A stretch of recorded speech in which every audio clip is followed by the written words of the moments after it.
অবস্থান অনুযায়ী সড়ক কত প্রকার ও কি কি? উত্তর, অবস্থান বা কাজ অনুযায়ী সড়ক 3 প্রকার। যথা: 2. জেলা হাইওয়ে, ডিস্ট্রিক্ট হাইওয়ে। 3. গ্রাম্য সড়ক, ভিলেজ রোড। 1. জাতীয় সড়ক, ন্যাশনাল হাইওয়ে। মালামালের উপর ভিত্তি করে সড়কের শ্রেণীবিভাগগুলো লিখো। উত্তর, মালামালের উপর ভিত্তি করে সড়কের শ্রেণীবিভাগ নিম্নে দেয়া হলো। 1.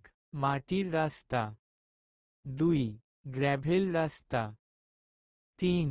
মুরাম রাস্তা। 4. Water bound macadam road. 5. Bitumen রাস্তা। 6. সিমেন্ট কংক্রিটের রাস্তা। 7. ব্লক পেভমেন্ট রাস্তা।